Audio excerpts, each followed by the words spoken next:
திருப்பத்தூர் மாவட்டம் நாற்றம்பள்ளி காவல் நிலையத்தில் பிரேத பரிசோதனை முடித்த உடலின் உறுப்புகள் பாதுகாப்பற்ற முறையில் பைகளில் கட்டி வைக்கப்பட்டுள்ளதால் துர்நாற்றம் வீசி வருவதாக அப்பகுதியினர் குற்றம் சாட்டியுள்ளனர். இதுகுறித்த கூடுதல் தகவலை செய்தியாளர் ஸ்ரீனிவாசன் வழங்கிட கேட்கலாம். ஸ்ரீனிவாசன், வணக்கம். அப்பகுதி மக்களின் குற்றச்சாட்டு என்ன? தற்போது என்ன நடவடிக்கை மேற்கொள்ளப்பட்டிருக்கிறது? வணக்கம்.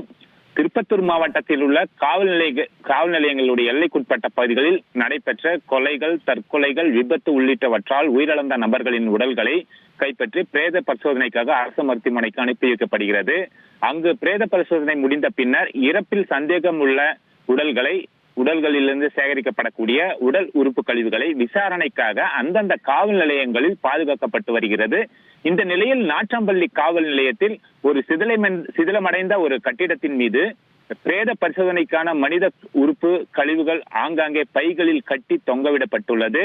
இதனால் அப்பகுதியில் நாய்கள் சுற்றித் திரிவதுடன் கழிவுகளில் துர்நாற்றம் வீசுவதால் காவல் நிலையத்திற்கு புகார் அளிக்க வரக்கூடிய பொதுமக்கள் மிகவும் அவதிப்பட்டு வருகின்றனர். இதன் மூலம் நோய் தொற்று ஏற்படும் அபாயம் உள்ளதாகவும் கூறப்படுகிறது.